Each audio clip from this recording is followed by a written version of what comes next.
Mr. Burke is Berserk, Chapter 3, The T Word. The rest of us walked to class with our teacher, Mr. Granite, who is from another planet. After we put our backpacks into our cubbies and pledged the allegiance, it was time for math. But you'll never believe who poked his head in the door at that moment. Nobody. Poking your head into a door would hurt. But you'll never believe who poked his head into the doorway. It was Mr. Klutz. "To what do we owe the pleasure of your company?" asked Mr. Granite. That's grown-up talk for, "What are you doing here?" "Remember when I went to principal camp last year?" he said. "Well, I have to go again. I just wanted to say goodbye." "Bye," we all said. Principal camp sounds cool. I'll bet the principals sit around the campfire and toast marshmallows. Maybe I'll be a principal when I grow up so I can go to camp and eat toasted marshmallows. After Mr. Klutz left, Mr. Granite went to the front of the room. "It's time for math," he said. "Turn to page 23 in your..." But he didn't get the chance to finish his sentence because at that moment an announcement came over the loudspeaker. All classes, please report to the assembly room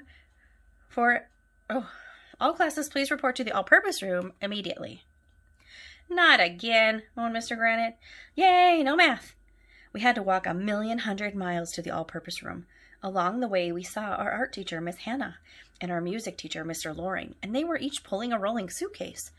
"Why did you bring a suitcase to school?" Ryan asked them.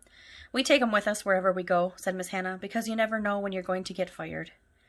"We like to be ready," added Mr. Loring. Miss Hannah and Mr. Loring are weird.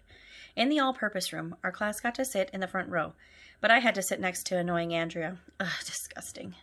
I made sure not to let my elbow touch her elbow on the armrest, so I couldn't catch her girly germs. The vice principal, Miss Jaffe, was on the stage, and she held her hand up and made a peace sign, which means shut up. "I'll be in charge while Mr. Klutz is gone," she told us. "We have a special guest who would like to speak with us today. How about a big round of applause for Mayor Hubble?" We all clapped our hands in circles. Mayor Hubble came down the aisle with 2 Secret Service agents behind him. He was smiling, passing out buttons that said "Re-elect Mayor Hubble," and shaking hands with everybody. It would be cool to be the mayor. He's like the king of the town. My friend Billy, who lives around the corner, told me that Mayor Hubble has a limo and a big throne at City Hall. Guys carry the mayor around in a chair, and girls in bikinis feed him grapes. Mayor Hubble climbed up on stage. "I have bad news," he announced. "The town is broke. The government has cut all of our money, but we still have to balance the budget." I didn't know what he was talking about. "Does this mean you're going to have to raise taxes?" asked Miss Jaffe. "Taxes?" Mayor Hubble suddenly groaned, grabbed his chest, and dropped to his knees. It looked like he was going to die. One of his Secret Service agents rushed over to help the mayor. The other one leaned over to talk to Miss Jaffe. "Never say the T word in front of the mayor," he told her. Mayor Hubble leaned onto the microphone. "I will not raise taxes," she shouted. "I'm going to lower taxes." "If we don't have enough money," asked Miss Jaffe, "shouldn't you raise the, T word?" "Read my lips," Mayor Hubble shouted at her. "No new taxes." "Why do we need to read your lips?" I asked. "You're talking." "It's just an expression, Arlo," Andrea told me, rolling her eyes.